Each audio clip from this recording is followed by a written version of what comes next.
Hello everyone, I'm the Mad Catter, and in this episode we're going to travel beyond the gates of Mouse Utopia. Most of us are well aware that over the past few decades we've managed to trade our freedom for safety and privacy for convenience. Many have allowed themselves to be crammed together and spied on as they fall victim to addictions involving food, drugs, social acceptance, and pretty much anything that makes them feel good. It seems to make sense that the very act of becoming self-aware was the most powerful psychological change, altering the way that we see the world and ourselves, realizing that, kind of like a god, we have control over certain outcomes. That sudden eureka moment would have caused certain chemicals to flood the brain, and a eureka moment kind of feels similar to being rewarded for doing something very well, like a dopamine hit. It seems to me that our brains evolved in response to this, as though what we are now is due to countless eureka moments, like one on top of the other. Now, another rat-driven experiment on addiction further proved that our brains are hardwired for this, dopamine-driven evolution. In this experiment, scientists observed the lengths that a rat would go to in order to continuously stimulate a portion of its brain, which causes pleasurable sensations. This is a device which trains the animal to turn on the stimulus for himself. Here you notice the animal wandering toward the pedal. When he first touches it, he gets no stimulation. It's not connected yet.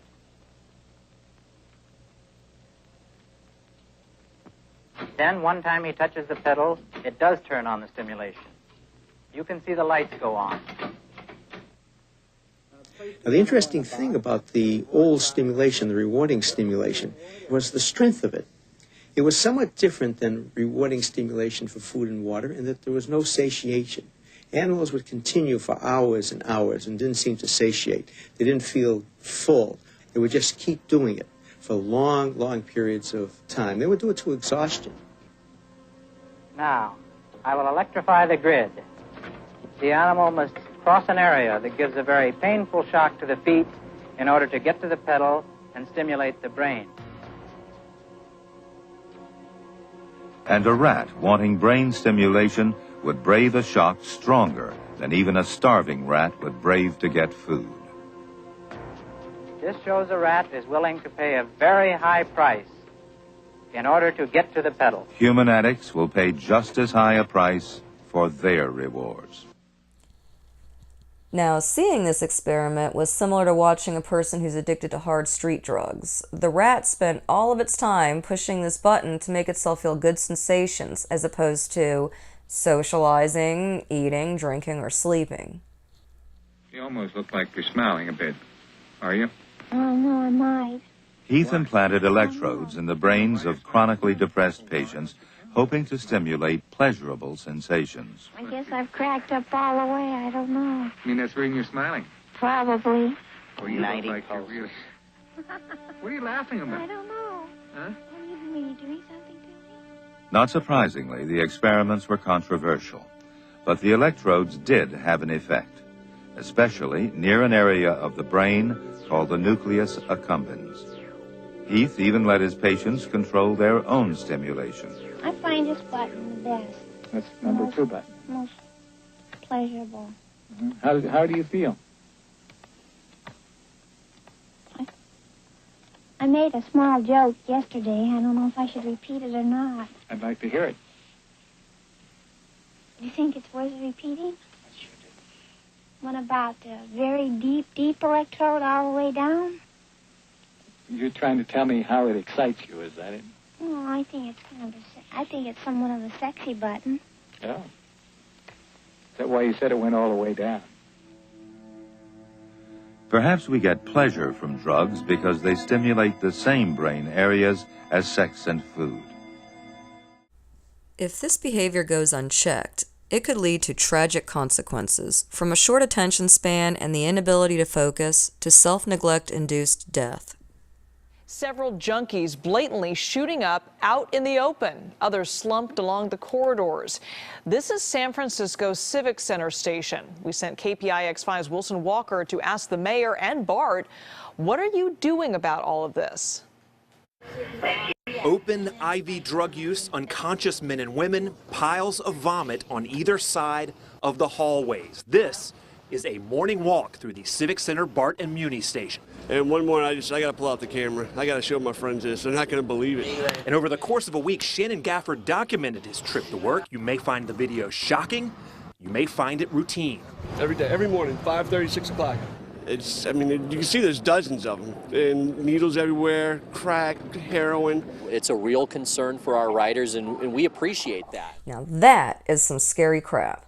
And at this point, people are probably wondering if we're all just doomed to the same fate as the rodents of Nim.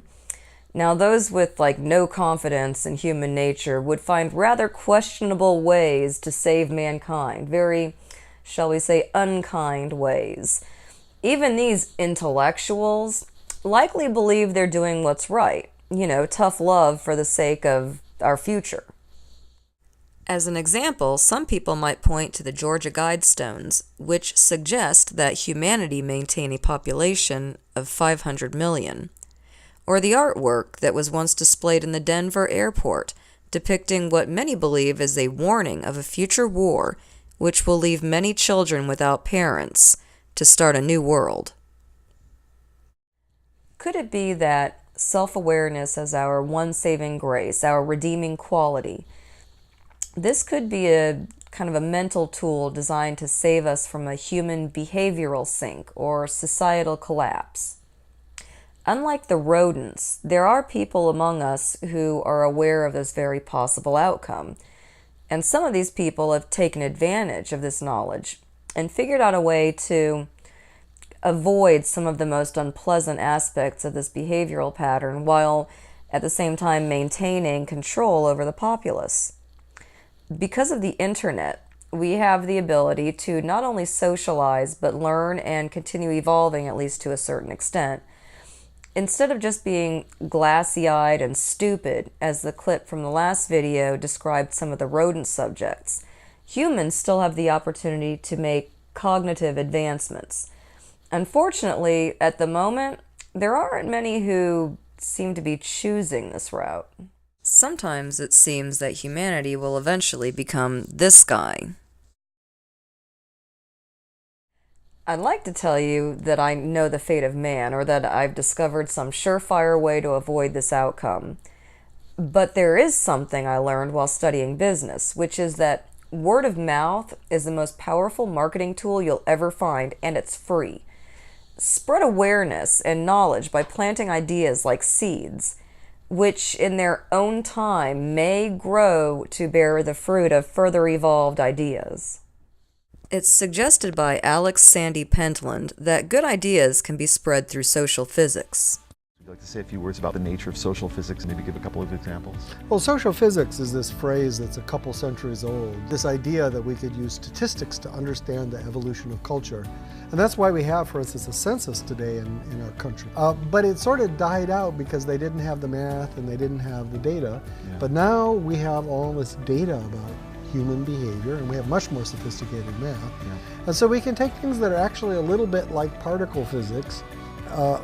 Math is a little bit different, but it's reminiscent, and begin to describe the pattern of interactions. And what you see when you do that is that these smarter teams drops out of that. The idea of breaking up silos to have more resilient and innovative teams drops out of that. Right. It's also ways to generate behavior change, to be able to convince people to find a new way of behaving that's better for everybody. It's the analogy with physics is if you know the fundamental principles, you can build better bridges that are safer. If you understand the principles of social interaction, you can build more resilient teams. That's right. And so we're just beginning to do that. And it's related to this idea of nudge and things like that, where people have these things that look irrational, but actually what they are is they're mechanisms of learning from each other and behaving with each other, signaling each other. It's not irrational, it's human. It's just the way we are. And actually, it's how we make ourselves smarter. Yep. Those things that look irrational on the individual, when you put a bunch of people together, it turns out that's the mechanism that makes groups smarter than individuals. Yeah, and that's a major shift in focus in your work, right? That's right. Getting away from just focusing on individual to group behaviors. That's right. That's more the object of study. And you know, it's actually why we're successful as a species, is somehow we figured out how to work together in groups, and that was smarter, made us more fit than if we were just individuals. That's why we're social. Social media, though downright infuriating at times, may ultimately be the glue that keeps humanity from tearing at the seams. I think it's apparent that we can use this power to help or hinder mankind, and hopefully we have enough superhumans out there to keep the structure of our society from crumbling. As for those who might be plotting our demise at this very moment, there may be nothing that we can do to stop them, but there is one advantage that we have over the entire animal kingdom, and that's our minds. Use them as much and as often as you can. Feed them well with nutrients and exercise. Take care of yourself and those around you. Realize your potential and be prepared to be a leader if the occasion ever calls for it. So, another individual who goes by the name of username of Nate Smith had requested that I consider another curious Q phrase: future proves past. At first, I really just couldn't help but feel that it was obvious that Q was stating that when the future becomes our present, we will have confirmation of past Q crumbs. But then there was this thing that kind of made me consider that it might have a double meaning. I was having like the worst case of dyslexia with this phrase, and I know I'm not the only one. I accidentally typed out the past proves future 3 separate times, and then as I was doing my research, I noticed that I wasn't the only one doing this. The statement feels like it naturally flows both ways. If it is true that according to this experiment, a future event causes the atom to decide its past, then essentially, wouldn't that be more evidence that, at least on a quantum level, there is no distinction between past, present, or future? If it's all happening at once, then perhaps Michael Talbot was correct with his holographic universe theory. I mean, Stephen Hawking seems to agree, at least to an extent. So perhaps we'll awaken from some sleep-like state upon our deaths to find ourselves floating on a spaceship hooked to an advanced virtual reality system for a bit of afternoon entertainment. So who knows what the future holds for each of us? I mean, I sort of like it that way. What's the fun in this life without a little mystery, you know? Anyway, thanks everyone for tuning in. Please leave any questions or comments below. Like and subscribe if you're feeling generous. And until next time, keep learning, keep evolving, and stay social.